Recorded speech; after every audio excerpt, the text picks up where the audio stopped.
Oh, and just as I hit the go button, I realize I misspelt wake and bake. It's Wayne and bake tonight. That's how we do it. Uh, Point of order straight off the bat.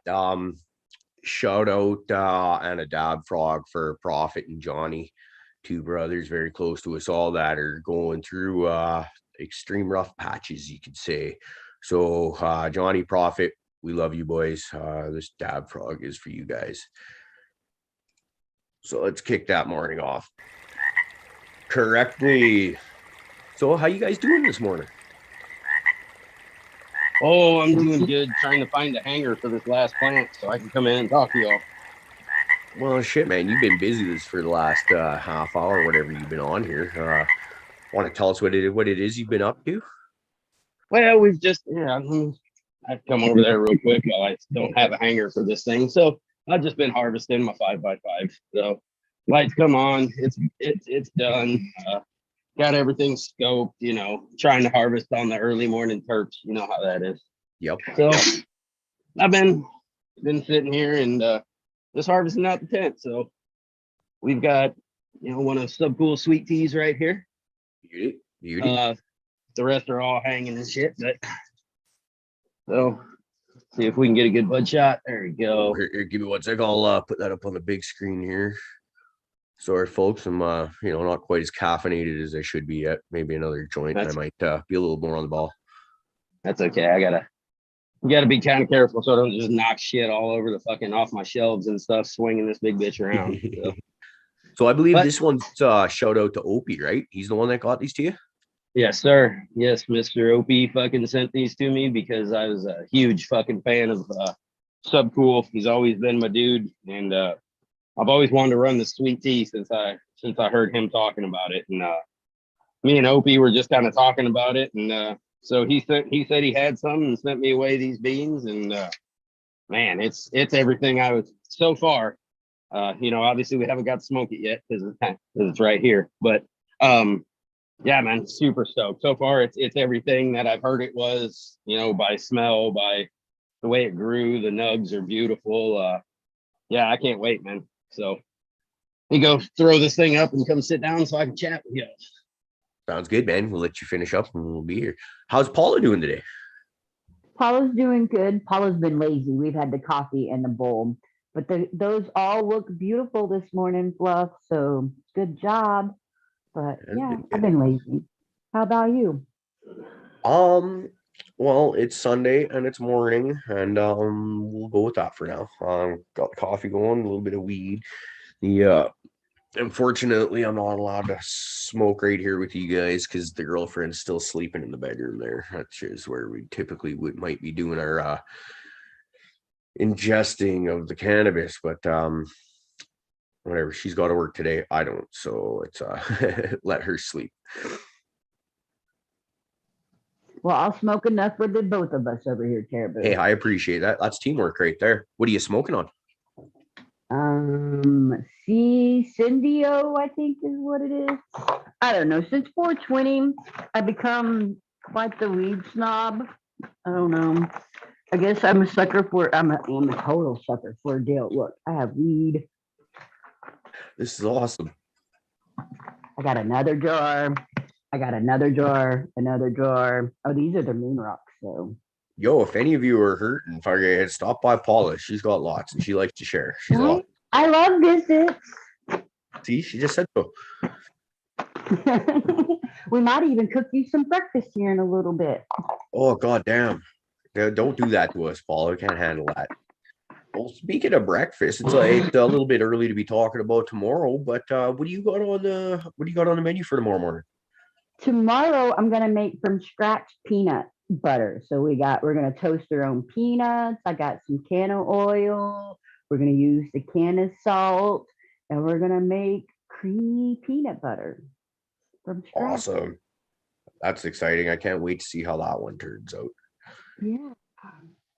I mean, not that last week wasn't good. Like it just made it like a peanut butter sauce. So great for ice cream and like a dip and whatnot. I like mine a little more creamy for like when I put it on my waffles, so it doesn't drip down my face. So Oh, you should see me when the peanut butter starts running off the toast into this thing. It's disgusting. It's Oh, yeah, you look like a fucking mangy homeless dog, don't you? Yeah. well, you get like peanut butter dreadlocks and stuff like that, like flapping in the wind, and girlfriend yelling at you, "Go wash your face, you disgusting slob." And I'm like, "But I love you," and all this, and she won't give me a kiss, even though you got to try and force that one, right? When you're all disgusting and mayonnaise and shit all over your face. Come on, give me a kiss. Oh, absolutely. Chase him around, fucking trying to hold him to everything you can. Absolutely.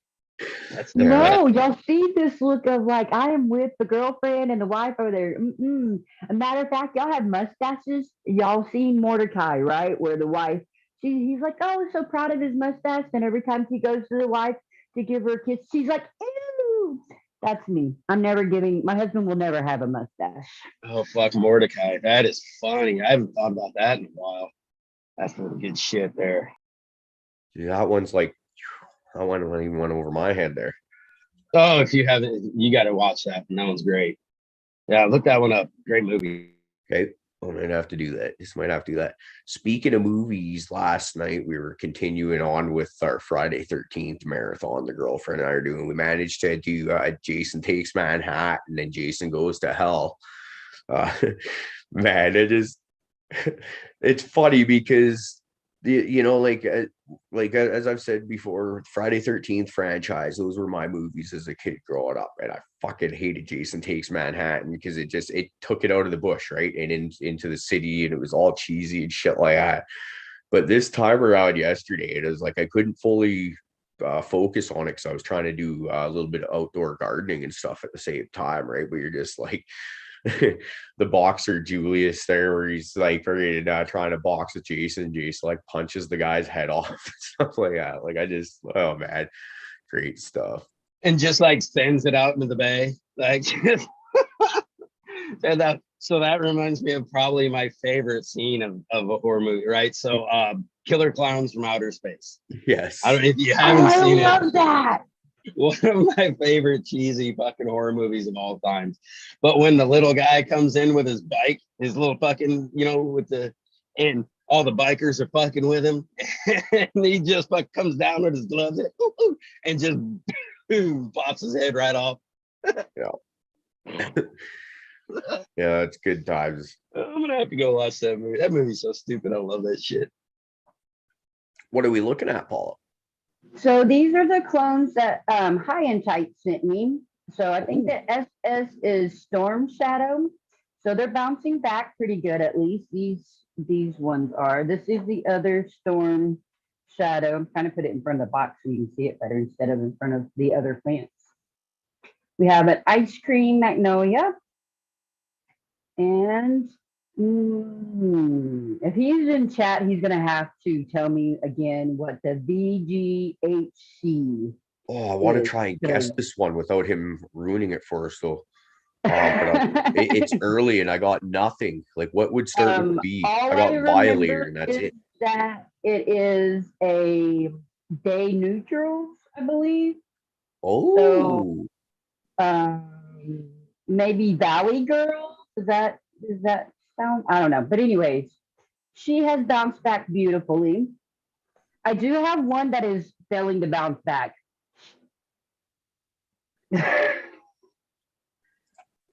Very cool. And then I just have all my other little seedlings and stuff. And I wouldn't look very that pissed freak off, show. Paula. What you do to that thing? Put too much water in it, like my go-to. Apparently, it had one of those little things in it, and those are my nemesis, Fluff. Like those bitches are my nemesis. Too much water, not enough water. I can't ever fucking measure that shit. That's what it was. I couldn't remember the VG. It's the Velvet Grapes of Hash. Oh, well, it's definitely not Valley Girl. That sounds badass, though. This is my freak show clone. It's doing looking good. strong. Yeah, it is. Thing's looking like a great little bonsai. Like you haven't even done shit to it. It looks like a perfect little bonsai already. Like it just needs like a skull to be growing on top of or something. This is the Morning Dew by Erie, my phone I got, and my Party On by Jinx. This one looks thirsty or something. I don't know why it's droopy like that on the bottom. It's pretty light, but it is watering time, so I'll give her some water. But yeah, my seedlings that are going in the ground are all doing great. I started low stress training that one. I popped this one. I don't know if you can see where I was pulling on her, trying to spread out the top, and I kind of broke her a little bit, but she'll be all right. Hey, I always figure that's just an easy way to get a little more length out of it. You just keep spreading that fucking V out a little bit, and then you just when you get to that maximum level that you're uncomfortable with, then you tape it right there. Well, it was totally pure accident. Like I was just pushing on it, and the next thing I know, I heard a little kink, and I was like, "Oh fuck, I better stop." That's usually all my thing is I'll go to spread those out, and then all of a sudden you have one of them sitting in your hand, and you're going, "Hey, wait a minute! Half a second ago, this used to be attached, and it is." Right. Dude, and it's the worst when you do it to like a main that you absolutely planned on keeping there. And that motherfucker just full on broke off in Oh your yeah, hand. You're like, well, I guess I got a clone now. Like that's how I that one works. one of my the machine males that I was fucking with, it was they did that to me. It was on the one arm I had like I'd already spreading it out and broke it off.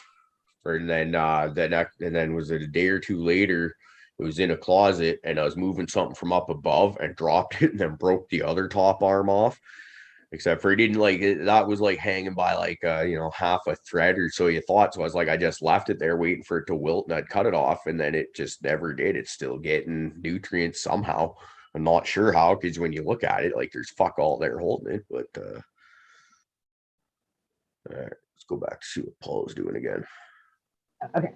So this is the freak show in bloom, and she is just getting weighty. As you can see, she's.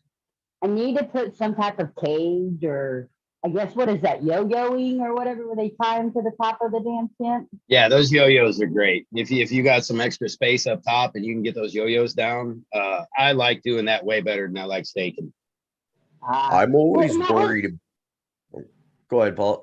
I was worried about staking because I didn't want to destroy, the roots and stuff that's, all around the edges of the pot. So that's why I was thinking of yo-yoing.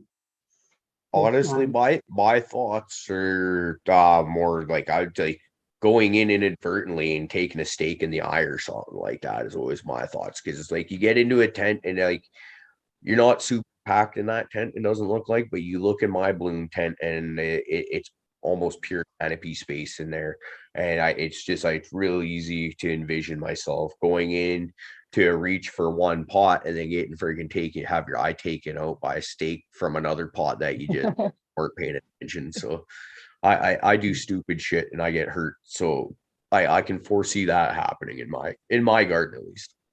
Right. And then this is Super Silver Haze. She's starting to stack up pretty good. Very nice.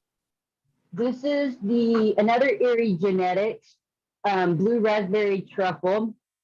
And she's a pretty good plant. And Purple Kush, a little one. It was another watering issue. Like, y'all know I'm horrible with the water. Either I'm going to feed you too much, or I'm going to let you dry out and die. One of the two. Yeah, And then this is, go ahead, love. I was just gonna say I can kind of like put less water on daily. Like kind of give them like a half gallon a day or something. Just or a little bit, just to kind of every day you get them a little wet, but you don't let them dry out. You know what I mean? Yeah, I've gotten out. As you can see, I've gotten way better. But I'm just Oh saying yes. that one was Comparatively the to about struggle bus yeah, compared to. comparatively to this time last year, your garden is amazing right now. So, and this is the Alaskan forest, the Albertan one, the Oh, nice. Alaskan Thunderfoot by Space Ghost. So she's starting to stack up pretty good. So yeah, now we're just gonna water my ladies. So that's Yeah, what I got going on. I like it.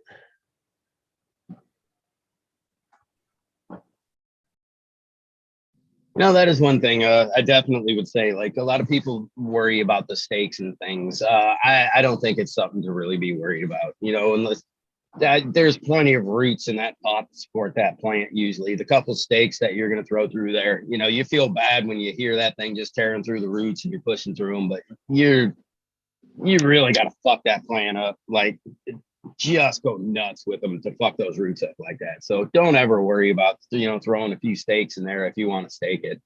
Well, I But think about how like when Rick first tried turning me on to using the fabric pots, how he says, when they hit the end of the fabric pot and they air prune themselves, then instead of just having the one end, it'll grow like two ends or whatever, right? And you just get this crazy freaked out looking root ball. Now please correct me if I'm wrong on this. Wouldn't it kind of work sort of the same way, throwing a stake in there, except for it's internal, right? If you sever that root, are you going to get two connections going off?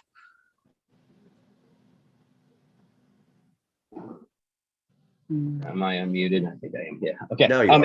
I believe so. I mean, I think same kind of thing. A lot of people when they go down to transplant, they'll slice the roots. They'll intentionally just run a knife right through that motherfucker. You ain't gonna hurt that shit. I wouldn't call it the same type of thing that you're gonna do through like an air prune. That's that root hitting the edge and then really trying to figure out where else it can fucking go. This one's just kind of sending out more. But I mean, it's kind of like topping it. I guess you would really think, when you cut that root, it does want to send out more roots in different ways. So, it'll split off. So yeah, I mean, you can think of it that way. Or you think of also when people go, say, like if you leave your plants in a cloner for too long, as I've done it more than once, and you pull them out and you end up with like 2 feet of root and stuff like that. I've been told, and I've never really played around with this too much, that that's actually too much root and you can suffocate themselves when you put them in dirt. So people will actually hack off a good amount of that root that's hanging down. And so it's like fucking with roots is completely doable as long as it's done correctly and not overdone, like with the top of the plant, I guess. Yeah, absolutely. I mean, I've done that more than a few times. Like, or how many times have you let that shit go and you got 7 roots that are just one big fucking giant root mass inside your cloner? Now when you go to pull them out, you just pull like a fucking baseball bat or a softball out of your fucking cloner hole, just tearing shit apart. It's like, fuck, they got to come out, right? So you do have to be careful. You get those ones that you got a fucking 2-foot root on, and you hack it down to like an inch of root. Your plant is gonna be pissed off. So don't pull off. Don't get crazy with the root pruning. But yeah, absolutely, you can cut them, take them off, move them, manipulate them. We get a little crazy with being too gentle with some of the root zones with these. So I think so. Well, and it's, for the most part, well, in my situation, I'm not in much of a hurry to speed up my veg process because I'm so confined for space and I've only got a little bit of veg area. So I actually want my shit to grow a little bit slower. So I find, and oftentimes I'll strip extra fan leaves off and stuff like that, knowing that it's gonna slow it down and shock it a bit. But it's like, it's like when you're okay, I got another 3 weeks before I can fucking flip that thing because that's what the bloom situation dictates when the next one's coming out. And if I wait 3 weeks of just leaving it, it's going to be fucking up here. And I've got a 6-foot tent and I'm running cannons, which knocks a foot off that right off the bat. Right. So it's, you might as well knock about fucking 2 foot off there for the cannon, because about the time you get, how close your plants can get to that thing, they get pissed off within about fucking 10 inches of that thing. So, well, it's actually an even farther away than that, because one of my the machines, I think it was, I have there sitting in a 1-gallon pot in there, and I believe I had it sitting on top of an upside down 3-gallon to lift it up a little bit and get it closer to even with the rest of the canopy in there, and it fucking has burnt leaf on it. That's just like, son of a bitch, because I actually thought it was doing really well, and it's just like, when you're looking at the plant from this angle, everything looks amazing. And then you just go to turn it a little bit and you're like, oh shit, there it is. You're getting big burn marks on the leaves. So it's, and the cannon's not turned up all the way either. Because that's another thing I've been fucking with. The first run in a bit, I had to get them all the way dialed up. And then I just started noticing some of the stuff that grows up a little bit higher, not so fond of the fucking laser beam effect and shit like that. And noticing that, like if it's off to the side, not directly under it yet, you can get it up a lot higher. But the shit that's directly under, you need to kind of get that fucking U shape going through there, that valley, because they'll fucking nuke your shit on you. But it's a lot of fun. Sorry, I was just thinking I actually have a really good, we'll do it in a second. I'm fucking smoking weed here. But I got some really good fucking light stress nugs up here that are kind of weird because they're in weird spots. And I have one that is really getting light stressed. That's in the same part of like, it's like 6 inches away from a different nug that's about the same height under the same part of the light, just on the backside of the light, that is getting no stress, like no obvious signs of the light stress whatsoever, when the one in front of it is just fucking rocking it. So I don't know if I need to go in there and fucking check a level on my light because like shit, just a little tweaky or what, but it's really interesting. I'll show you that here in a second. Fun with Fluff's Gardens. I like it. Oh, no, it's just me showing my fucking giant fuck ups. Yeah, that's great. Fucking love doing hey, man. this. If we're gardening based on fuck ups, that's yeah, I'm the king right there. Yeah, I have my master gardening certificate before you know exactly. Yeah. So yeah, I was thinking about that, man. As I was chopping some of those ladies down today, accidentally flipped out a fucking avocado shell out of the pot, and just a fucking clump, like a golf ball size of worms, were just sitting there in the floor of my tent. Like, oh fuck, the light. What'd you do to us? Yeah, those poor bastards haven't seen light. They were just happy having their own little fucking orgy, and I fucking flipped them out into the fucking face of the earth. So they were mad at me.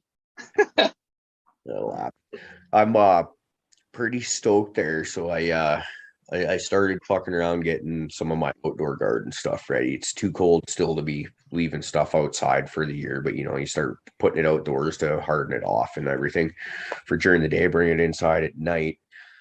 And started just taking like Sterlite totes, and we're gonna drill holes in the bottom of those and just use them as kind of mini raised beds so that we can transport moving around from light patch to light patch. And last night, the girlfriend decided she was going to make up some seafood Alfredo. And we had a few crabs that were sitting in the freezer for, I don't know, God knows how long they were in the freezer for. But took the shells from that and I mixed that into one of my pots where I'm going to do my freak chosen tomatoes. Just mix them in this 20-gallon pot together and see what has that. So I get that, the chitins and all the other good stuff for what I think it's the chitins that you get out of the crab shell. And then all the water that we were boiling up in with that too, dumped it on top of the soil there to let that microbe go to work. One sec, Fluff, we get you thrown up on the big screen. All right, there we go. So you got this beautiful little nuggy nug right there, right? Yeah, and looking good. And then you pull it forward to this section right here, and look at that bitch. Like you can see, yeah, it is. But you see how it's flat on top? Right, and you can see where the leaves have been burned just a little bit, like so right here, instead of being that whitish red or that pinkish and purplish, it's got that whitish to it. So it's been fried a little bit, but I mean it's literally at the same corner of light as this one back here, and the obvious stress. So some of these guys, right? So you get that big flat top. Yeah. And then you go over there. Directly under the middle of the light, it's foxtailing a little bit, but it doesn't have that crazy light stress and that real flat foxtail top. So just interesting, like where the hot spots of this light are showing up. Could it be like possibly like directly under a UV or an IR diode, maybe? This is stuff I know nothing about. I'm just like literally just throwing shit out there hoping it sticks. I'm not sure. Not really sure. Because this one, that one, the foxtails are taking off a little bit more, than this one. And then in this one, it didn't get any multiple foxtails, it's just getting one. growing up. Yeah, this plant's only got about a week left in her, so maybe not even. But so no. Now that I think about it, it can't have any far reds and it can't have any UVs because this light doesn't have any. Okay, well that answers that. Yeah, so no, that's not it. It's just diodes because this is an old HLG 320 2 panel. Like they did, I don't even know if they fucking made this light very long. So, but it's been doing me well. I mean, it can make some stacks. So anyway, but yeah, I just thought that that was a little neat how some of them are stressing a little in the same area but in a little different way. Yep. Anywho. Yeah, well, that's cool though, dude. So just I like this observations like that. So that's the one you just cleared out?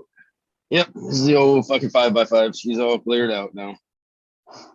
Pretty soon, I think it's just going to be 4 of those big motherfuckers in here and no more others. I think I'm just going to keep this 10 at 4 plants. So is this the tent that you're going to hurry up and clean up and refill it and harvest for our meetup? Yep. Very nice. I was almost waiting for you to tell me, but that wasn't going to happen because you're too meaty and too clean. So. No, that is well, I guess so. For the rest of the day, I'll get the top cleaned up, get the tank cleaned out, get the walls and the floor and the sides of the pot, kind of cleaned up and everything.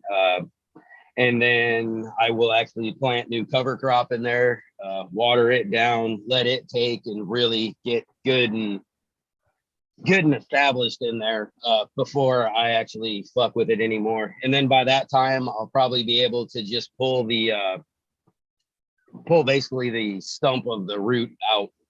It'll be kind of broke down from the rest of the root mass and everything in there. So I'll be able to get that out without too much of a problem. And then I'll be ready to plant in her. And then, I'll have probably 2 or 3 cycles where I'll chop and drop the cover crop down on top of it. And then I should be able to make it just in time. Even at the size of the plants I grow, typically, I should have enough time to get them done before then. If not, I just pull the shit down and I'll have some. Right. So I've been trying to pop these autos. I got 2 of them in soil, but for whatever reason, my brain is forgetting about this fucking plate on top of my refrigerator to come check. So since I'm talking to you about your plants, let me check on my low beans.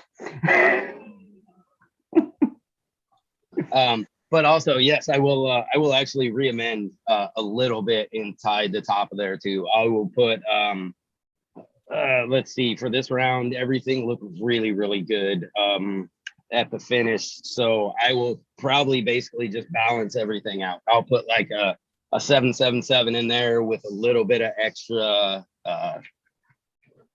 potassium, probably. I'll do more. I'll do a basic, general, and then I'll throw a little extra like flour, like nutrient in there. Seems from a lot of the looking and stuff that I do, the roots enjoy like the potassium and the phosphorus. So for the earlier stages of the plant, I usually have a little extra of that in there to try to help increase rooting or encourage rooting. I think that's what I do, whether it's correct or not. I need to, that could be. I've been doing a lot of research lately and smart people books and shit. So a lot of my ideals are getting thrown out the window and changed, and so it's a good thing. It's a good thing. I like it. But it sucks. It's kind of hard to hold books anymore. Like my shit's so fucked up. Like I sit here and I try to read like through a fucking chapter, and by the time I'm 3 pages in, it's hard to hold the fucking book. I'm like, this is bullshit. How are you supposed to learn? I'm gonna have to get one of them fucking old people apps where you like fucking scan the page and then your phone will read it to you. Or you can sit at a table and have the table hold the book, and you just got to hold the page down. Oh yeah, I could probably do that. That's probably a good idea. At least you being all smart and shit. Hey, and I didn't even read a book. Want to let everybody know that here at Caribou Heart TV, we like you to enjoy the best experience possible. So if you would look at your YouTube chat, look up there and see if you got like a top chat or a live chat. Live chat's where it's at, man. It's where all the cool kids hang out. So just fuck get over there. Head up that live chat. Join. It's almost like throwing an auto. It's like being in the future.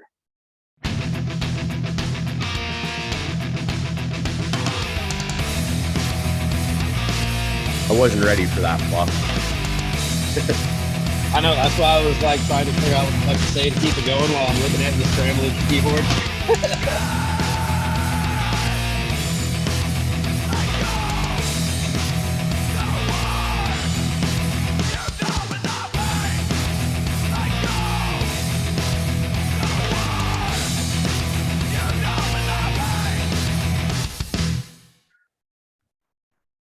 Yeah, I need to figure out how to work the show controller thing that Bud's put together. That way, he's like that shit on the bottom of the screen there. I think that's like every video that I have on my desktop or something like that. So you can like flick through and stuff like that, which is all good. But it's people are gonna think that I have like some weird fucking fascination with Westport or something like that, because 3 of those videos are him doing the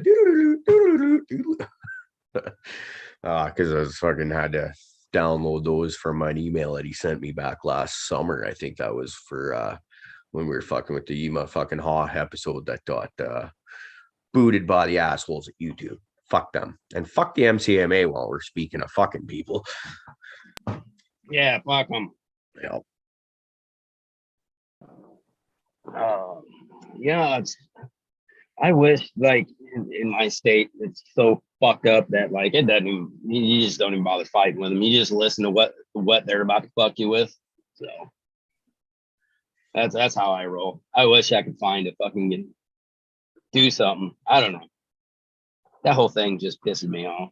I hate the way my state has taken care of like the cannabis program. I pretty much just hate the way government deals with shit, period. It's much inferior and ineptitude. It's just like, fuck, man, you start this shit up on top. Like, it's how incompetent can you be? Like, literally, is that the basis for government workers and employees? Like, it's because government means get nothing done, it seems, right? Well, look at our situation. I mean, they gave us the freedom to grow all this marijuana and medical program and all that. And now, 3 years into the program, they're ready to crack down on it. They want to do, a matter of fact, I didn't even pay attention, but there was talking about a marijuana bill this morning on the news. And I'm just like, another one? Like, can you just leave my program alone? It works. You know? That sun's fucking bright right now coming through the window. It I looks bright. I look at like cannabis legalization is this huge amazing thing, or at least it should be. And like it long before it was legalized, you know, I was one of probably millions of people out there saying, fuck the tax dollars alone that you would be making off of sales. Fuck, it would be a huge boon for our economy and yada yada yada.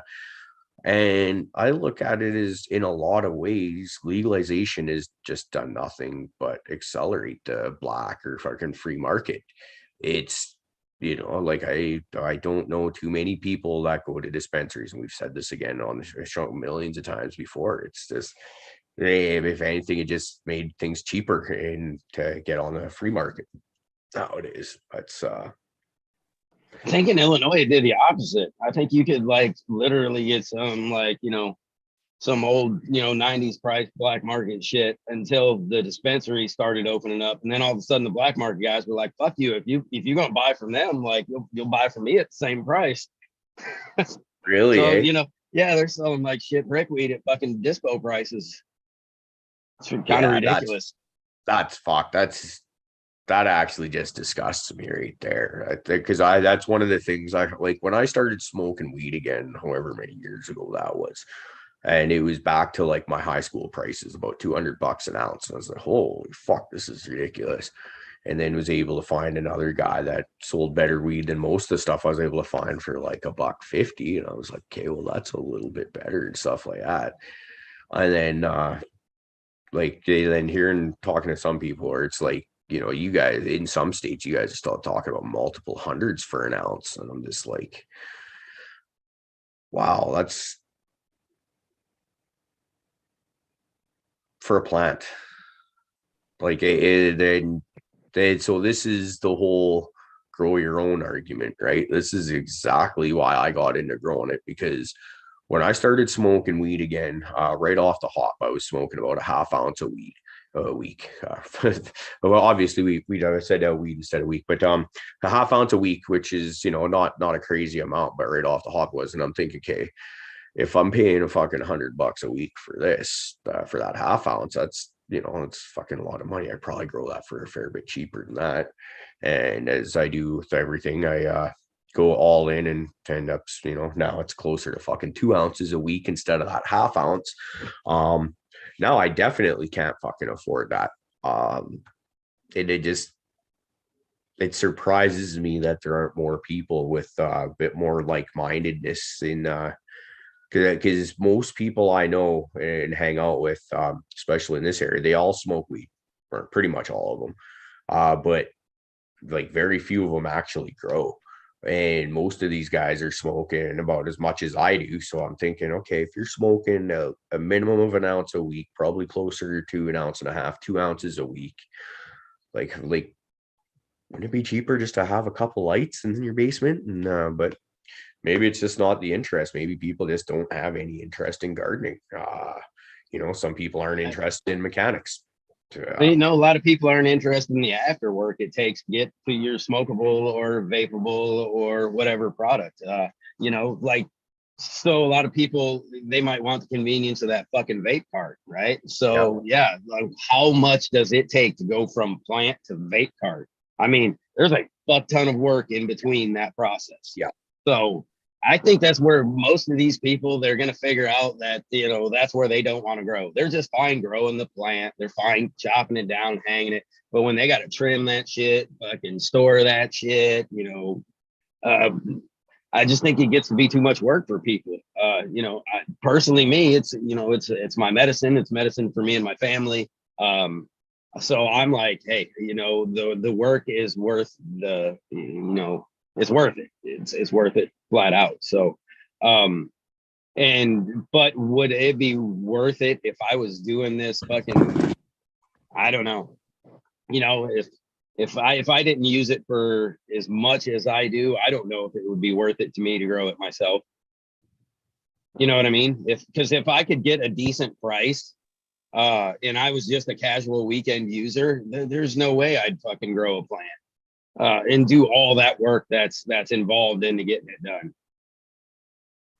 If I could find a decent source, say about the $50 an ounce range, then I think I would probably still be growing, but on a much calmer scale. Well, I'm already pretty low scale, but what I'm trying to do now is I've always got everything packed with just to try and keep that going, because Ash and I will go through a lot of fucking weed. So we're doing that. So instead of always having everything going, maybe if you got a dozen plants, maybe you got 4 or 6 plants, and just interested in kind of meandering and seeing what happens, sort of thing. But it's until I win the lottery. Well, fuck no. If I win the lottery, then it's just gonna get ridiculous with plants, because I'll go buy a big fucking piece of property just so I can grow mendo dope trees. Right. See, for me and just to say I did. Right. For us, we bought off the black market and we bought off the dispensaries, but for us to be able to grow allowed me to smoke like I want to smoke. I gave up all my tobaccos, my e-cigs, all of that, because I grew enough, flower to, fix that hand to mouth habit, more or less. Yeah. So, and we still have, most of that flower that I showed earlier is all from a dispensary, just because, now I supply 3 people with flower, and me and my husband, we just smoke a lot. So even with eating the edibles, the dabs, all of it, we easily go through 2 ounces every 4 days, 4 to 5 days. Jesus. You're like Yeah, my household to shame, make us look like a bunch of bitches over here. We do smoke a lot. Damn, I got up my game. Yeah, see, check this shit. If I was a weekend smoker, Detroit, $50 ounces. Fuck. Dude, I used to fucking get $50 fucking, I don't know. Like if you got a really good eighth back in the day, it would be $50. Like, Yeah, Shoot, I bought that's my $50 ounce. teenager these little $25 ounces. They're like small, super like stuff that falls off of them when you're trimming, and it's got some leaves in it. But they like grind that shit already up, and she fucking loves that shit for $25 for a fresh pair of lungs. She's not complaining.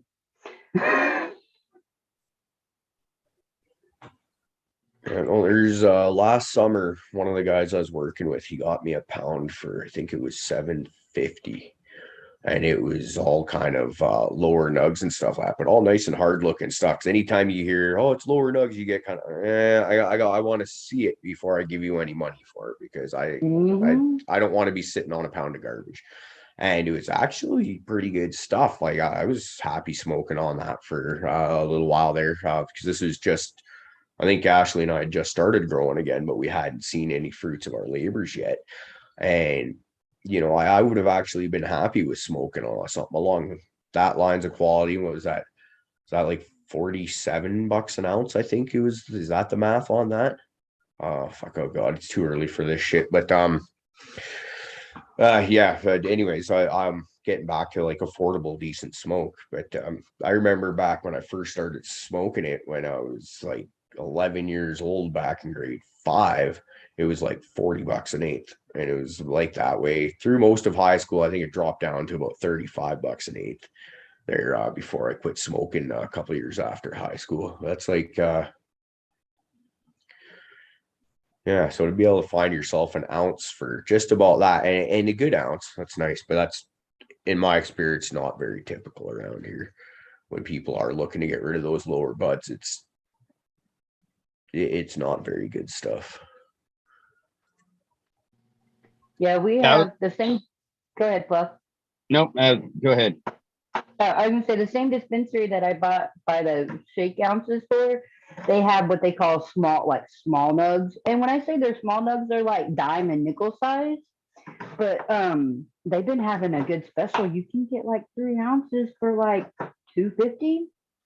With 225 now. My husband said, and I'm not ashamed because I don't mind. I'm not buying a stick. You know. Well, see, the diamond nickel size nugs. That's actually the kind of stuff I was just talking about, roughly, right? It's and like I said, it was good quality. I wish, yeah, maybe I just need to know more people. So I was just looking and like shake or ground flour on sale in Illinois for medical is $50 for 7 grams. Oh That's damn! that's shake. That's bullshit. That's the shit they That swept is off the fucking bullshit. floor. That's shit they swept off the fucking floor. Mhm. So yeah, so like lowers are going for let's see, that's a last chance sale. So that means it's old fucked up weed. It's on Super sale from dry. $60 to $48 for eighth. And then your regular eighths are going for, it looks like about $60. Damn. 100 for 7 grams. So $100 for a fucking quarter of popcorn. I fucked up that $100 for fucking a quarter of popcorn. That's fucked up. Y'all motherfuckers get 2 ounces.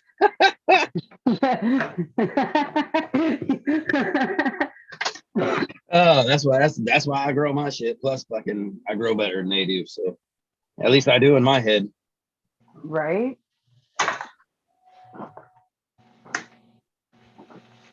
But anywho, let's see.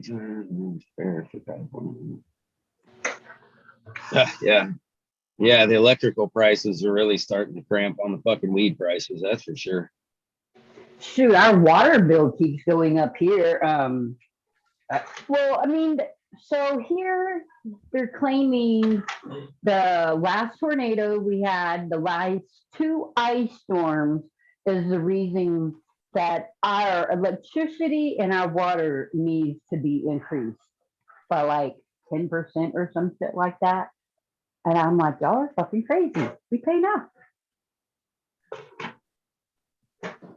Yeah, the price of everything. Everything in my house, like heat wise, is run off natural gas. So the end of the season where they started jacking everything the fuck up is really taking a hurting. Mm-hmm. Yeah, the excuse they use up here for jacking the prices of everything up is climate change.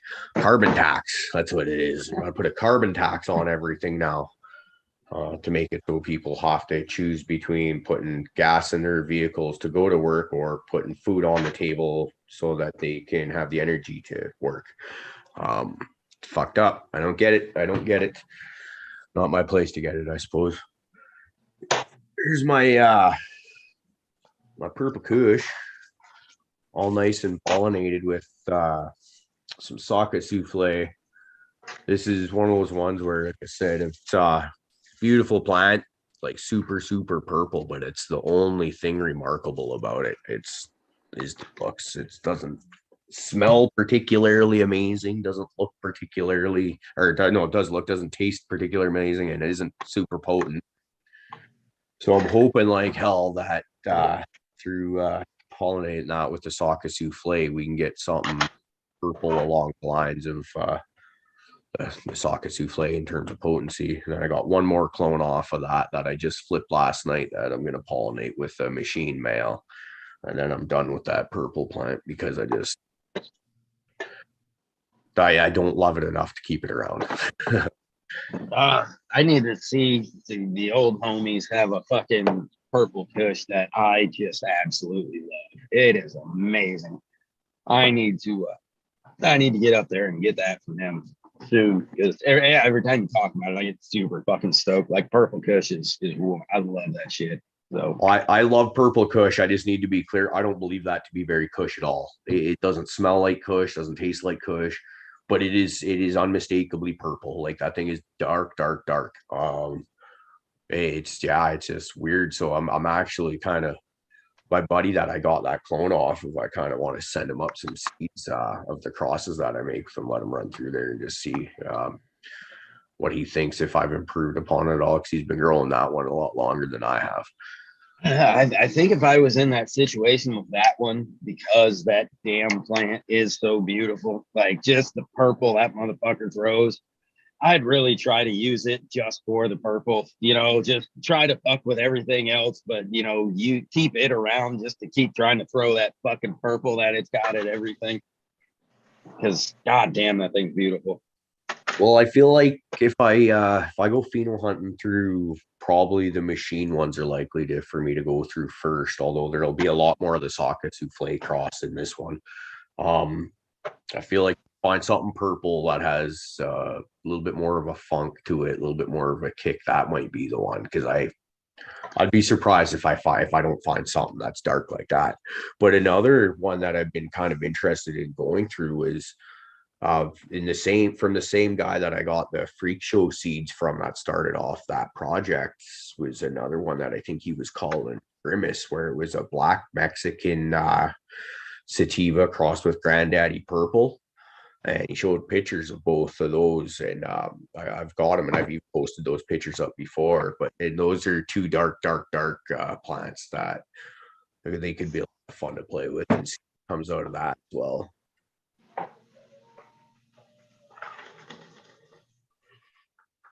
Yeah. One of these days, I don't know.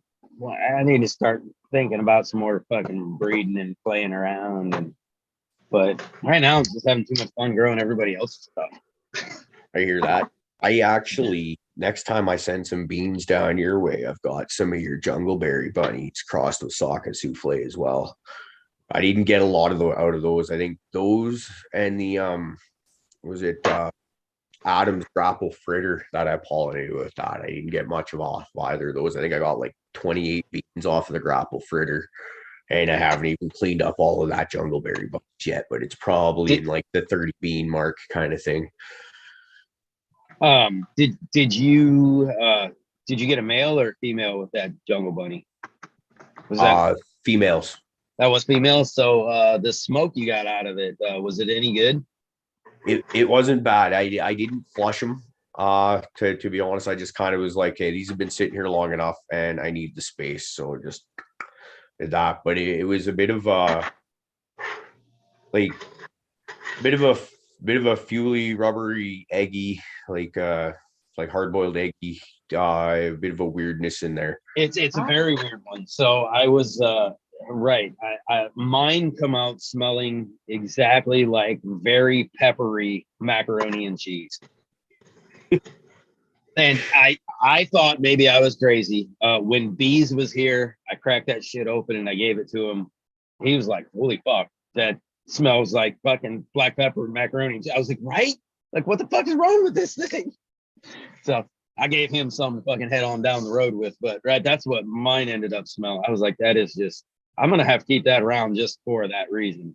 I mean, well, I've got a few thousand of those seeds, so I don't know how many are going to come out that way, but I'm curious to see if many more do.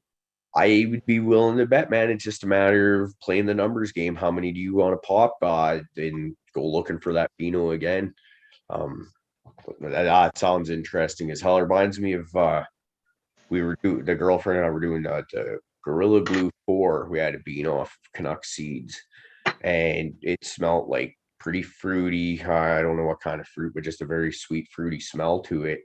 And then by the time you cured it, took it out of the bag, it smelled like Funyuns or like French onion chip dip or something like that. It's like, That'd be good. what the fuck kind of 180 is this? And it was, but I absolutely dug it. It was great. And then Yeah, you I start just thinking of like, what could you cross that with to make it even more fucked up smelling? But I don't think we played with that one at all. I think we just kind of decided, you know what, it's all right, but the effects just weren't there. yeah, yeah. That's kind of I'm thinking I've got that Mac burger that I just pulled down and frosty, stanky, garlicky, shitty bitch. I'm just like, ooh, but really, there's no weight to it. Like it's just one of those. I'm not happy with the way the nugs grew on it, and you get thinking, man, what could I cross that with? Like that jungle bunny would be a good one for that one. If I could get that funk, but with those fucking nugs that thing grew, Yeah. like that would be a fucking plant right there. Yeah, that's and another one that I'm thinking of, well, I was talking about this on the pre-show, but I think it deserves to get brought up again, is how I'm actually doing a pheno hunt for an actual keeper male, which I've never done before. I've always just kind of popped seeds and looked for what I thought was the best male in there and kind of gone from there. When I popped those machines, I got 4 males, 2 females. And when I flipped those, the biggest, strongest plant out of all the bunch was a male. And I kind of figured that one out before I even flipped it, just because you can usually tell by the stature and how it's a little bit bigger than everything else. And but that was the first one to flip. And usually I don't want to keep that one, or so I've been told. So I kind of, I cloned that, held on to that, watched the other 2. We kept the middle 2 as well, and immediately killed the last one to come because we didn't, just figured we got to come up with a reason to get rid of it. So now I've got these 3 machine males. We're currently using the number 6 for our F2s that we're going to do. But I'm going to take clones off all of those and I'm going to put them in a tent, and I'm actually going to grow them all out side by side under veg, bloom them. Won't put anything in there to breed them with, but just to sit there and suss them out and look for changes in each of these 3 plants and see what happens. Because I like the looks of the number 6 female that we were using, or male that we're using. That was Ashley's pick on that plant. But when I look at my number 4, which is a female, and I look at the number 3, I think, which is the big beastly male that came first, I guess you could say. Like, these are 2 huge beastly fucking plants, and I kind of can't help but wonder what putting those 2 and 2 together would end up becoming. So that's kind of interesting. And then I think, well, I'm fucking with those, and it'll take me a little while to see what those 2 or all 3 of those are about. That gives me a chance to play with that grapple fritter male of mine. And I lovingly call it Adam. I grew that up to be about 3 feet tall in a 2 gallon pot, nice bushy thing, and cut clones off of that, got them to take. So now the big tall thing's dead, and I've got a couple clones that are sitting 8 tall. But I'll be looking for something to do with that. I think that's the next breeding project I'll be playing with after I'm done with these machines. This first F2 project, at least. Yeah, I'm sure Adam's probably excited. I finally cut down the plant that I have no fucking clue what it is. So like the next one, I can finally actually tell people what the fuck I'm growing by him instead of my dumbass random fucking plant that I'm growing. Because I pulled the fucking Rick. It'll happen. It'll happen though. It will. It will. It will. It happens to the best of us, from what I've heard. Yeah, absolutely. You got any? Do you have any idea what you're planning on doing next? Maybe now that you've cleaned out or harvested that 5x5? We are going to be doing some Jack the Ripper number 4. I have to pick what I want to do from Adam's stock. I haven't figured it out yet. It might be the Mimosa cross that he did. That one's got me real interested. I might even go back to his previous runs that he was working with the big bag. So the crosses that the Black Forest came from, he did some more other crosses with that same male, and I might tap into some of those ones because I really did like that Black Forest a lot. So I might see if it added much to some of these other ones. I forget what they are. I also have the Gypsy Juice cross from Terp. This was the cross that Jesse Martini hunted out. Supposed to be real fire. So that one's going in there. And I think Rain Dance by Katsu is going to make it in there this round. Nice. Yeah, and then I've got my Hawaiian I put outside yesterday. We're gonna see how everything goes with that, because we're supposed to get storms for like the next week. The light schedule just kind of hit so it's gonna get used to outside and some real shitty fucking weather, but I'm okay with that. I might leave them for just a little bit. Hold on, I'm gonna let Paula. What up, Paula? I was gonna say that's the whole reason why I didn't put my photos out there. That's why those seedlings are still in the garage, is because of the stupid storm weather we have. Not going through my re-veg like I did last year. I refuse. Yeah, these were ladies that were stuck in fucking 1 gallons way too long. I don't know if you saw that picture I posted yesterday of that root zone, but that motherfucker needed to be out of there weeks ago. And yeah, so they got put in a 7-gal outside. I'm gonna wait till they kind of take and really get good with those, and then decide if I'm gonna throw them in the veggie garden with everything else, or just leave them in the 7-gal up there and kind of, maybe feed them some nectar throughout the season. And so I've got those out there. They'll be obviously done around October and shit like that. I'm gonna throw some autos out. I'm gonna do some of the not testers, but just some of the other random crosses that I have that Hype has sent out to me. I'm gonna run autos out there to see what they do, and I'm gonna do those in a couple different sizes, couple different styles of pots, but all just generally, my living soil mix. So just see what happens. It'll be fun. That's exciting. Because what better than my wife say, I can do something if I, don't make it obnoxious. So the first thing I do is decide to figure out how many pots I can put outside that isn't obnoxious. Speaking of obnoxious stuff with growing, was it yesterday or the day before? I can't recall. We go into our local feed store because that's my preferred spot to get stuff, but their hours suck in this town. So trying to get there while it's open is fucking hard. We go in there, and as soon as I walk in the door, I start looking at pick up the bottle of Alaskan fish fertilizer and start kind of humming and hawing over that. And she kind of comes up behind me. He's like, You're not planning on using that in the house, are you?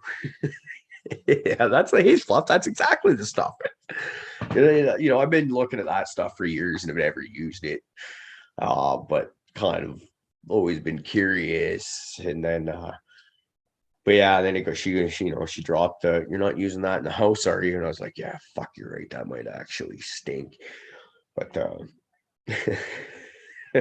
yeah, it's one of those.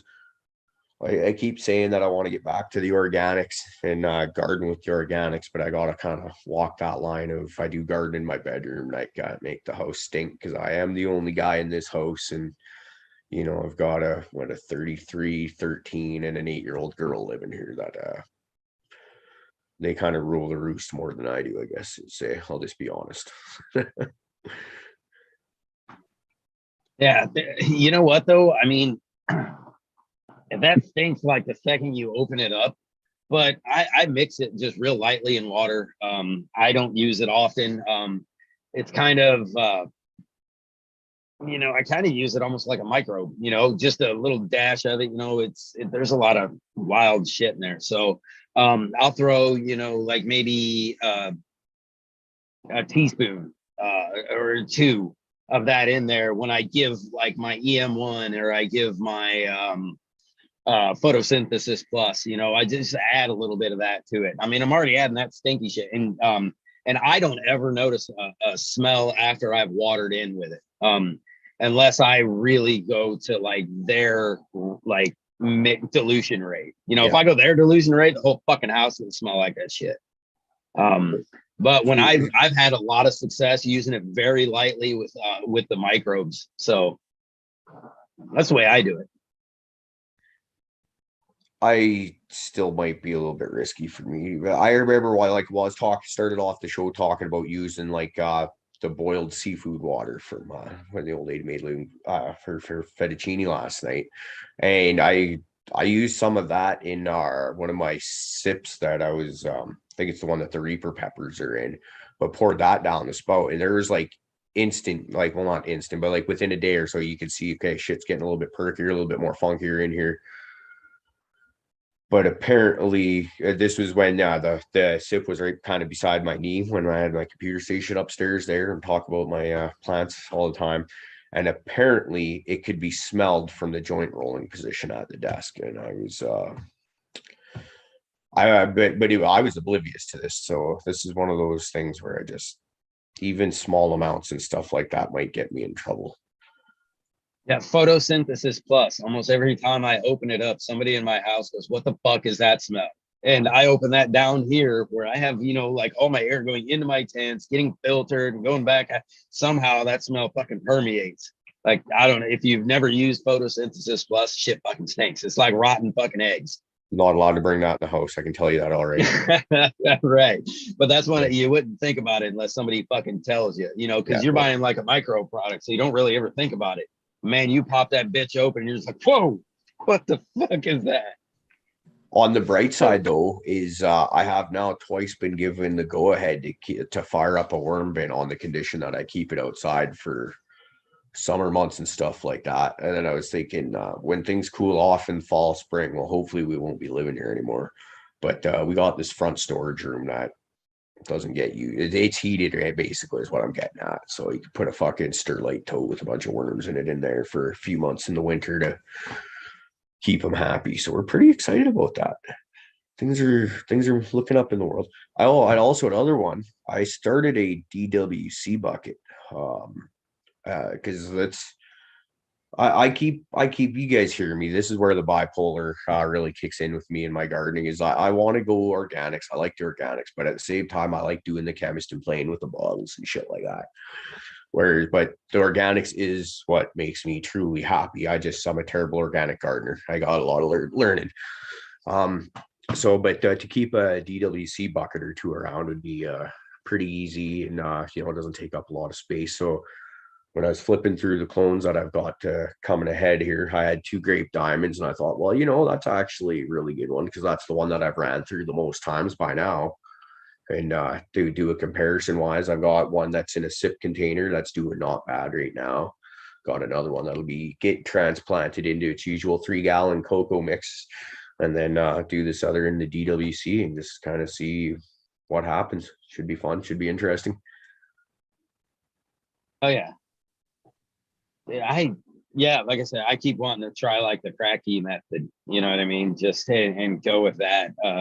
But those are, and I keep thinking this one's gonna be a bad idea. You know, I'm gonna use like organic water. I mean, you know, I'm gonna use like nectar probably to do that. And I am going to, you know, maybe like make a tea and fucking throw it in there and see it live on a tea. Like these all sound like horrible ideas in an anaerobic situation.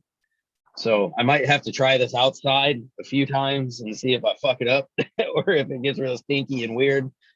I don't know. The whole anaerobic thing reminds me of just like fairly recent. Like it was like early January. We're moving stuff around, and I had these orange gasms that really smelled orangey. And we start moving around, and this all of a sudden you got this like fucking rotten eggs, burnt rubber, shit smell going on there too. Is like this is like the second time we've ran these two phenos, right? So I'm thinking, holy shit! And you get in there and you're smelling them. You're like, yeah, that smells like oranges with rotten eggs, burnt rubber, and shit thrown in there. Like, fuck, that's absolutely horrid. And it's mildly interesting at the same time. Like, it's offensive. We had them downstairs sitting kind of right where I am now. And Ashley asked her daughter to do something. She's like, no, because that's near that plant and it fucking stinks. Basically, was she didn't use the F word. That's me, but you know that was basically the gist of her answer. That it was so we're kind of him and hawing. That's interesting. And it was like a few days later, I realized what happened is the soil actually had gone anaerobic on me. And the reason, you know, you stick your nose into the buds and stuff like that, going, yeah, that's funky. It's because it's wafting up from the soil and just had that just rancid fucking stank to it. Uh, I'd be, yeah, outside might be good. If you value, well, if your wife is anything like my old lady in terms of it might just be good for your life. We'll just leave it at that. Oh yeah, and anymore like I think my wife's finally got like the smells down, which ones are kind of the plants and which ones are you fucked up. Yeah. And she'll walk in the house and just look at me and go, fix it. I'm just bebopping around like I don't know what the fuck you're talking about, you know, because I've been in the basement working, you know, I can't smell a goddamn thing, you know. And she's fix it. What? Fix it. It stings. Okay, I got it. Didn't realize I'm on it. Mad scramble downstairs to figure out how to fucking fix something that needs to break down for like another week. Shit. I don't cover it up with more carbon. That's how we fix this problem. Just throw out a wax melt. It'll be all right. Get you a little wax melt and put 4 or 5 around the house, maybe one every time you walk in and out of the door, so it lifts the good odor behind, you know. I just downstairs, like right in the middle of the basement, just put a fucking 10-inch that's just on constant fucking vacuum with a carbon filter on it. Ooh, or I tell you another way to overcome the smell. Get you like a piece of felt and put you some essential oil and put it on your where your AC filter is. So every time your heat or air comes on, it blows out whatever essential oil you'll put on that little. That does sound kind of smart. I think I'd more likely to just pretend like I just cracked a fart or something like that. Be like, oh yeah, it's you know I'm lactose intolerant, right, hon? And like maybe we'll crack a window, it'll go away, and then just like go on about my day. Meanwhile, she's like, "Did he really just fucking try that?" And I'll be like, "Yes, I just got away with that." Oh, that's good. Hey, so with your situation, are you going to be trying to grow any outdoor like vegetables and stuff this year? Or are you pretty much kind of locked down to your indoor? For me, yes, Yeah, absolutely trying outdoors. I've got that 20-gallon pot that I was talking about, which is actually here's a good story. Actually, to the backstory when I had to leave the last living situation, and a bunch of my genetics had to go out to my mom and dad so that they could not be killed or disappear on me. This 20-gallon pot had all 7 of those freak shows in it because they were only about fucking yay high at that point in time, right? And so I, it was nice to drive that out to my dad's truck, throw that in the back of his truck and all that. And he brings them home and they make it. But anyways, when I was at his place just a couple days ago, we had to drive up there to drop a company truck off. It was kind of a coincidence. I had been heading up that way and I grabbed that 20-gallon pot and now I'm going to bring it down here and plant more freak shows in it. But right inside, but I'm going to mix them in with some tomatoes. When I was up at mom and dad's, I got 3 different kinds of tomatoes and I think I'm going to put one of each in there. And then I'm going to probably put at least 2 or 3 of the freak shows. I think I got 5 in solo cups right now that are still sprouted, and mix those. And then we're going to try some corn. We got some beans. We got some peas. I think we got a couple more tomatoes, 3 different more kinds of peppers. We got like, what is it? Sweet Georgias or peach peppers or some weird. I think there's Georgia sweet and peach all in there. So I don't know what order they are. And then we got some like mixed baby bells, some apocalypse scorpions, and actually I just bought some cayenne, so I might even try and germinate some of those and get those going too. And then fuck, what else? Got like your basil, thyme, rosemary. I don't blanket. Anyways, we're gonna try a whole bunch of stuff, but I'm gonna do a whole bunch of Sterlite totes. Just do a bunch of pots, and if I can move stuff around, chase sunlight. If our living situation changes, which please God, that would be amazing if we could get into a better situation. Then we just grab that stuff, throw it out in the yard.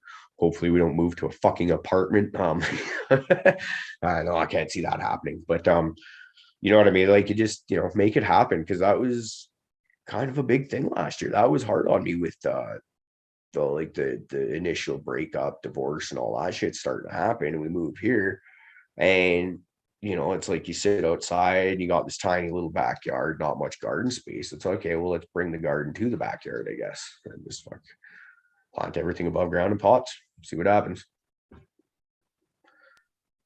Yeah, right on. Like, I think at some point we're going. Actually, the mints and some of the other herbs.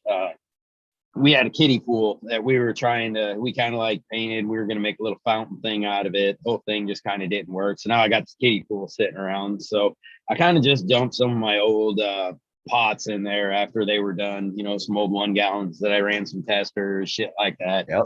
And just filled up this thing and then packed it with some of the outdoor herbs, things like that after last. So I was kind of using it to break it all down this winter, and I'm going to do an herb garden inside of it. Well, I've already got fucking spearmint coming out of the motherfucker. So the spearmint didn't die over the winter that I just kind of chucked in there that I thought was fucking dead. So it's growing right out of the mulch layer that I put on top of it. I got some catnip growing back out of it. Nice. But so we're gonna, I'm gonna try to clean that up, and we're gonna make that into a little herb garden that is kind of sitting on top of an old cistern that's in my yard that kind of looks ugly. So yeah, we're like, well, we'll grow right on top of it, and we'll put a little herb garden. It's kind of close to the house, so it's easy to actually go out there and use them. Because my actual garden, my veggie garden is actually, quite a walk if you wanted to go out there and just grab something real quick. If you're in the middle of cooking something, you don't want to have to fucking take too long to fucking go get some oregano or something. Yep. So it's a short walk now, and I think that's going to be a fun little way to do something like that. I remember back in one of my old houses, we really couldn't. I didn't really want to put a garden in there because it was right next to the highway. That just kind of was like, all the fumes, the smoke, the shit that comes off. So I never really wanted veggies right there.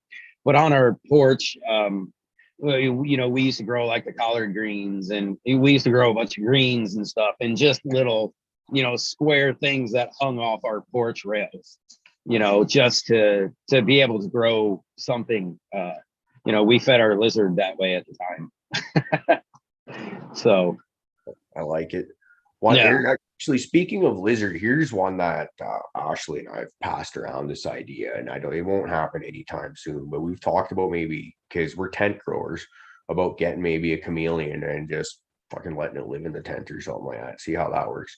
Now, there's some people that are watching that have a lot more experience with lizards and shit like that. Is this a stupid idea or not?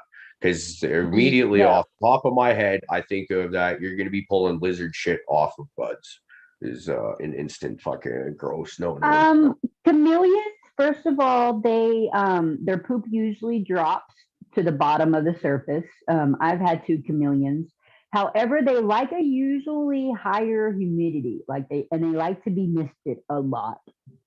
So Okay, so that would be definitely the not my downside. bloom room then. And plus, chameleon is more of a carnivorous. And typically, most of your animals that are have a carnivorous diet, you don't really use their excrement for your growing because it's not really balanced correctly. So something like an iguana, where it's eating greens and everything else, you could actually use that. But they don't shit in trees. They go, they don't just shit and like let it drop. They go down and shit and then go back up, because most of the time their food source is up there. So you're not going to shit all over your food source. This is true. That makes sense. So yeah, because I was thinking like lizards in the grow tent could be fun for my freaking fungus gnat problems when those seem to rear their heads. I've been pretty good with fungus gnats lately, but I remember last summer, however, when I was doing all organics, and I almost got deaded by the girlfriend and her daughter because all of a sudden there was a fucking insectarium in the house. And not cool ones either. They're fucking fungus gnats blowing up your nose every time you breathe in and all that gross stuff. So I just, it's one of those things where it's just the idea passes through your head and you're kind of wondering, well, in theory, I like the theory of lizards running around in my fucking tent, but the practice of it. Yeah. So this is why I It's, ask people that know. These are things I thought of heavily a lot because I had a giant green iguana. So, dude was about 4 foot long by the time I got rid of her. Thing is, you wouldn't want to keep that motherfucker in your tent. He would have that tent stripped of every fucking fan leaf in a day or two. That motherfucker could eat, and it loved its fucking leafy greens, and it would eat a lot of them. So there's no way he would just fucking annihilate those plants.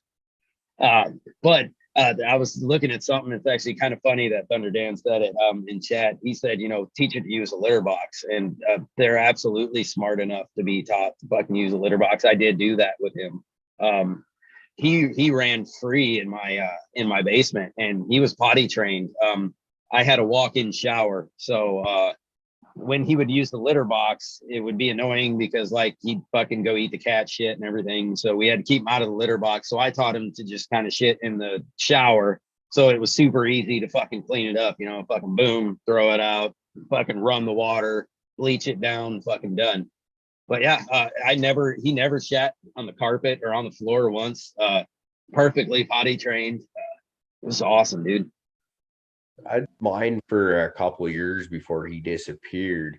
And I used to just let him run around the inside of my apartment. And I don't recall finding lizard shit anywhere randomly throughout the apartment. It was funny because like he would just disappear for like a week at a time. But he wasn't big like the one you're talking about. Like I got him and he was probably maybe a foot and a half from nose to tail at tip. And got a little bit bigger over time. So it's pretty easy. And he'd usually just show up on top of my stereo amplifier because it was almost always on. Nice warm spot for him to go find, chill out. He was cool though. I really enjoyed having him around. Yeah, it's My actually favorite lizard is a bearded dragon. They do like their bugs too, but bearded dragons are so cool. We had a breeding pair, and we had it Stiffy and Iffy. Yeah, I really wanted like a monitor or something. I want a huge. I think I have a thing just for big animals. I just love fucking big animals. So I'd love a monitor. But my green iguana was great. I mean, I've got pictures. Like people would think it's really fucked up because like you would come to my door, you see like two cats and a fucking lizard just sunning themselves right in the front door. He hung out with my cats like he was one of them. It was pretty wild. I forget. Iguanas can be mean with those tail whips and those talons. I mean, they are large and in charge for a reason. Fucking right, but they are very intelligent for what they by are. far. Yeah, so Yeah. they know where their food comes from. They know what they like, and they know not to fuck with the thing that'll give it to them, or to love the thing that maybe not love, but to at least have a little respect for the thing that gives it to them.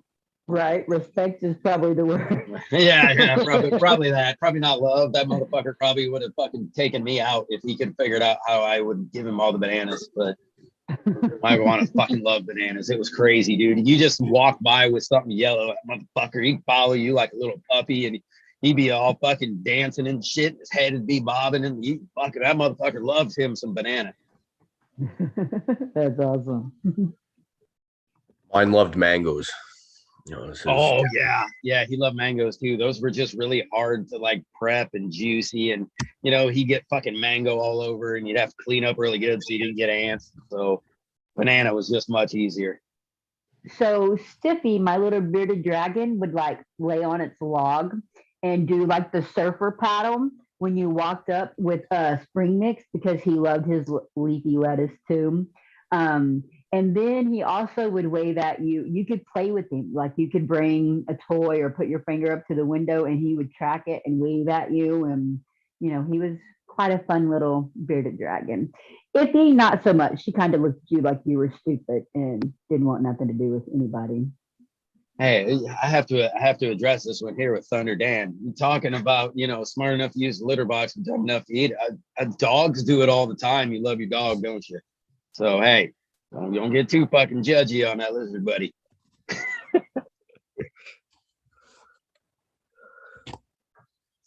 Oh, actually, I was thinking of you were talking about you would just find him like on your stereo receiver. So to this day, it's still, I think, my mother's favorite like Christmas picture is I completely fucking lost my lizard for like a day and a half, freaking the fuck out. I'm like, I have no fucking clue where he went. Like, how do you lose? At this point, he was probably a good 3 foot long, like a good, nice size, fucking lizard in the house, and could not find him anywhere, man. Checked all the fucking hiding spots. I'm going through like where the dryer goes through the wall to see if he could fucking fit through like everything, just everything. Finally, I go one day to fucking unplug like the lights on my Christmas tree, and something fucking moved, and I look up and my fucking iguana is just hanging out at the top of my fucking Christmas tree, just like, hey, what's up? I was like, you mother. So I snapped a picture of, the top of my Christmas tree where my fucking lizard's like kind of King Konging it off the fucking Christmas tree star. And my fucking mother just all the time, every year, just send me that picture. I was like, how many times do you want me to send you that goddamn picture? Still the same. You can save that. Hey, Mom. Right. But maybe you should turn it into a Christmas card for her, Fluff. I thought she was doing that the fucking 30 times I've sent it to her. That's a good one, though. It is. I should have been smart enough to, what does a fucking lizard like to do? Like, I had an area set up for him to climb, where his light and shit was. So why would I not think the motherfucker'd be in a fucking tree? Never even dawned on me to fucking look in there. Well, but if you're using a coniferous tree, though, they're needles and pointy and shit like that. Not necessarily the not ideal place I think I'd want to be hanging out. Fuck, I get paid to climb trees for a living at times, and I don't like that. So, let alone a lizard doing it willingly. All right.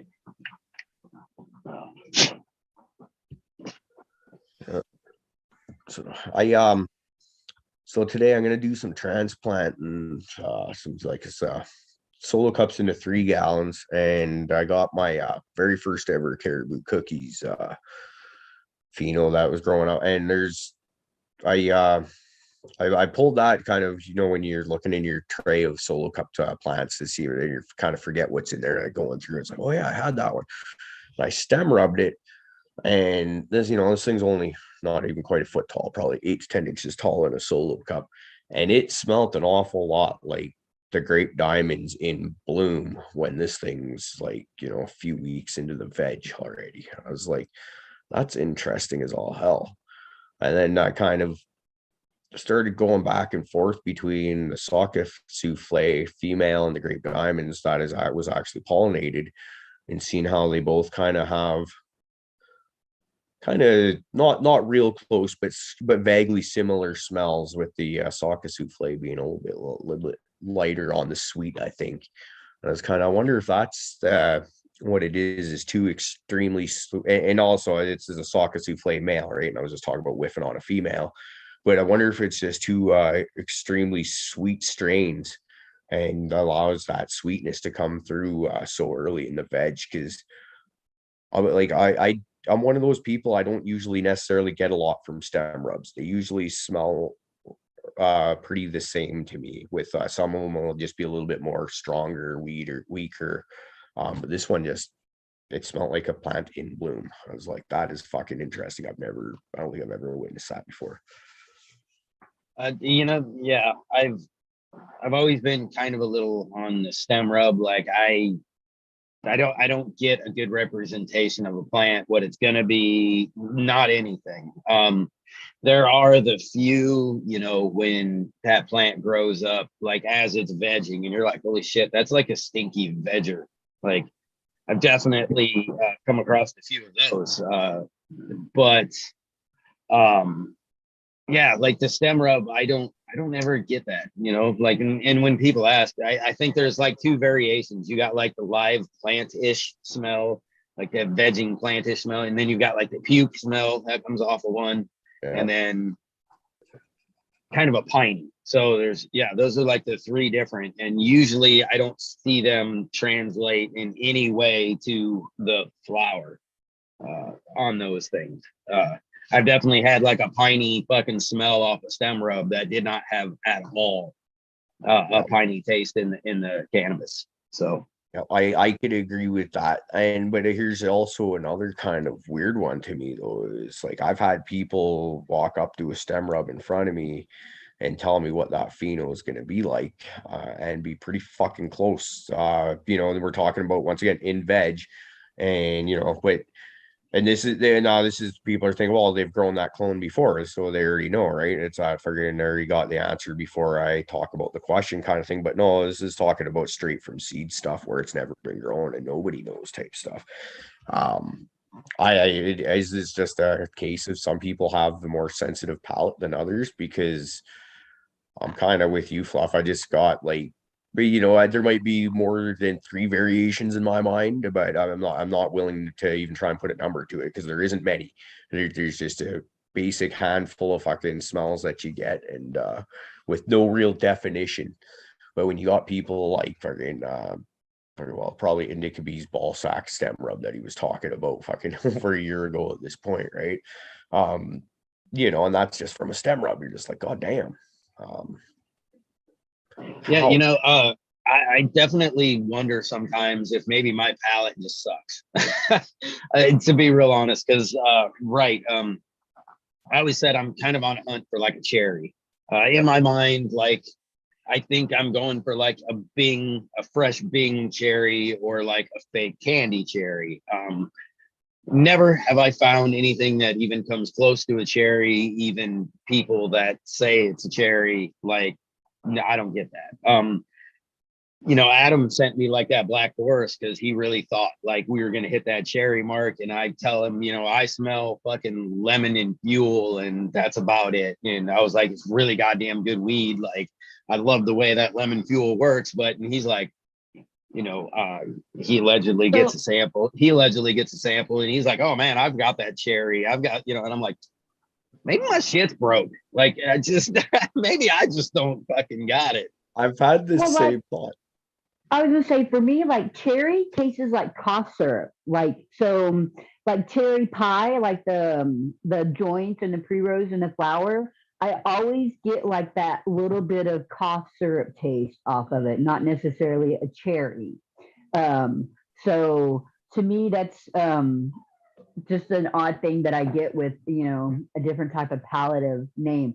But now blueberry, that shit always tastes like a blueberry, like blueberry muffin and blueberry. Just it's so delicious. Yeah, I'll be curious when this boogeyman gets done, because to me, and actually I had Bees smell it too while he was here. Straight up blueberry cereal. with a hint of fuel on the back end. And like, and when you say like other cereals and things like, or like the blueberry, you know, you almost get like that old blueberry muffin that really does smell like fucking blueberry muffin. And is very specifically blueberry cereal. It has very much, there's no question about it. It's what it, and I'm glad once again he was here to smell that shit, because I'm like, and I didn't even tell him. I was like, just smell it, and then I'm gonna tell you what I think it is. And he's like, yes, that is exactly what that is. Well, see, actually, that's another thing I've stopped doing is telling other people what I think it smells like before you let them whiff on it. Is to be like, hey, I've got what I think it is. You tell me. And another a good example of maybe my sniffers busted, like you figure yours there, Fluff, is the golden goat we're doing. I'm smelling that and I'm getting like hints of something maybe tropically and like it just like loving it. Hawaiian is another word that kind of comes to my mind, which I think it actually does have some Hawaiian or Romulan or something like that in it. I give it to Ashley to whiff on, and she's like, that smells like toe jam and belly button scuzz. Damn, I thought that smelled delicious. So I'm sitting here fucking whiffing on my golden goat actually right now, because my right I pretty much have relegated all my golden goat goes to my wife at this point. She really really likes her golden goat, and I really like when she has her golden goat. So I don't fuck with it much anymore. But See how that works. I I'm understand that one. yeah, the tropical is. Later, Paula. Have a great day, Paula. We'll see you tomorrow. Hey, Yeah, you want later, to tell guys. everybody a little something before you let Oh, up? yeah. So tomorrow morning we're gonna do the peanut butter from scratch. So if you're free at 8 a.m. Central Time, stop by the Caribou Heart and watch me make up some peanut butter and the panel, and we'll have some news articles. I don't know what we're going to talk about yet. I haven't picked those out yet, but the I food is heard what a we're there rumor for, we might right? even have a special guest popping in to help out and get things done with us possibly too. So looking forward to that as well. Okay, so y'all guys have a great day. Cheers, chat. We'll talk to y'all later. All right, Paula. Yeah, have a great day. Reach out to me later and we'll talk. Oh, yeah, she's gone. Don't reach out to me later and we will not talk about the getting tomorrow's show on the roll, I guess. Hey, you know what? Unlike some of us around here, she is a fucking lever. She knows how to get that shit done. She's like, I said bye, and I meant bye, motherfucker. Boom. Done. No time for fucking around. She's got Yeah, shit to not be doing. that's right. Not like me or you. We'll say bye for like fucking 30 minutes, you know. Yeah, like how we're starting right now, and by 8 o'clock my time, you know, be done. But Yeah, there you go. it seems like it is a good time to start wrapping up though, eh, Fluff? It's hitting about an hour and a half-ish mark that we seem to be enjoying. I've my daughter had her friend over for a sleepover for about 10 minutes now. I've heard young girls making noise upstairs, so I should probably stick my head in the door to see what's up before they destroy the house. Because let's face it, girls on a sleepover.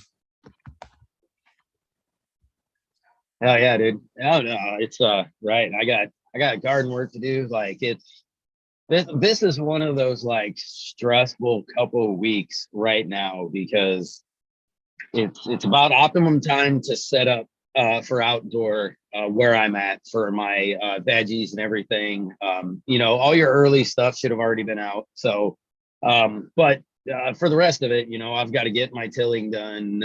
I've got to get plants out. I got to get some germinated to get ready to be out, all those good things. And then we're going to get like a week of rain, and then I'm going on vacation. So I'll be good. So it's like timing and getting shit done right now is one of those crucial fucking, like, it's got me stressed kind of, because I'm going to come back to a goddamn jungle. Yeah. And then none of my shit's going to be done. So I got to take care of the jungle before I get my shit done. Oh yeah. So, like I said, that hour and a half of these shows is good. It gives me a lot more time to get out there, and especially in these times, get my shit done. So I hear you. Yeah. Yeah. And actually, this is a good one. I only smoked one joint today before the show. So I'm actually like not even like overly buzzed up. I might even be able to go and do something functional outside for a little bit here. Usually I'm just like the first hour or two after the show, I'm just like, duh. But we'll get some shit done. Everyone in chat, thanks for hanging out with us. I didn't get in there and say hi to any y'all tonight. Who we got in there? I see Hoobie's hanging out in there. Lara Camp, Jason 512, Jason Line 512. How's that new baby going in there? New bros hanging out, cannabis driver. Yeah. Jason said he was on them fucking horny goat turfs too. Hey, that's there might be something to that. That's why golden goat might get F2'd in my fucking house. Because I think it's I'm just waiting for a chance to kind of get back to it. I think I still have 5 or 6 more golden goat seeds left. And that's one that I would not mind F2ing and just to have around there in that form. Just that funk, that stank to it it's interesting. It's interesting and I like it. Yeah, I think the way it's been hitting around my house, it might be well, when I pop those seeds back open for the rest that I have, they might just open pollinate inside that mother. I might just, whatever comes up, and it's all gonna go term. Just to just keep it around and keep it kind of the way it should be. So well, the way you're saying your old lady's been talking it up, man. Like to me, that's kind of huge. It's almost sounds like the way Ashley's been with that Hawaiian snow, where it's just like, she found her jam and it's like, hey, it's anytime they get excited about the garden going on, and it's encouragement to help keep that shit going around, I guess is what I'm trying to get at. One less thing for them to give us shit about when they actually like what we're doing in there. Yeah, exactly. And I'm really actually hoping this sweet tea is going to be a good one for her. It's kind of known to be a very uppity strain.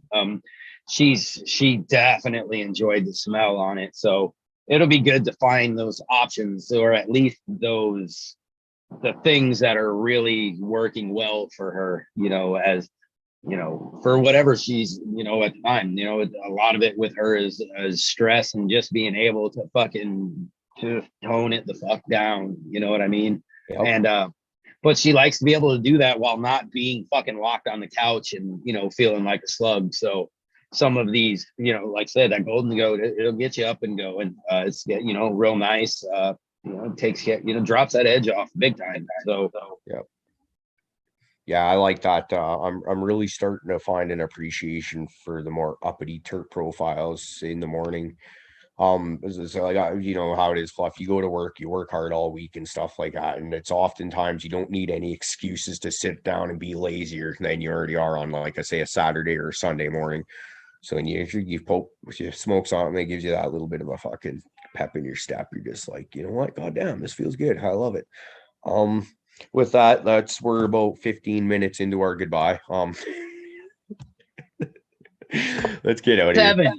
7 at best. Come on. All right, everyone. Thanks for joining us. We'll see you all tomorrow morning. Paul's gonna make us some peanut butter. It's gonna be a great show. We've got Dankovic coming up on Tuesday night. That's gonna be one hell of a show. Dankovic, I can't wait to meet you, brother. That's gonna be a great one. Next Sunday will be Garden Club again. So next, and that's one I'm interested in getting. So try and do Garden Club next Sunday. Is that what we're shooting for? Wait. Actually, I'm gonna have to double check on that one because I'm actually gonna be in Vegas. So I don't know if I'll have connection or be up and willing to do anything. So it sounds like you got better shit to be doing than Garden Club. And okay, so we'll set this tentatively for your first Sunday back. Will be the first actual Garden Club Sunday kind of thing that we're gonna do. Oh yeah, but I'll keep all the Garden Club members and you and figure it out when it is. So okay, I love that idea.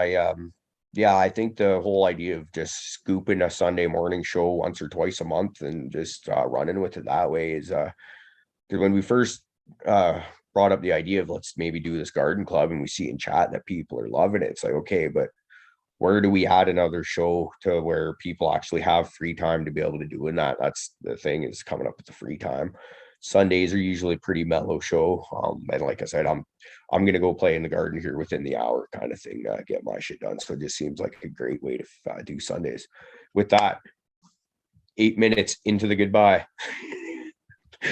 And we love you all. Thanks for hanging out. We'll see you soon. Yeah, and 10 more minutes later, maybe we'll be gone. So this time for real, guys. Love you all. We'll see you tomorrow. Have a great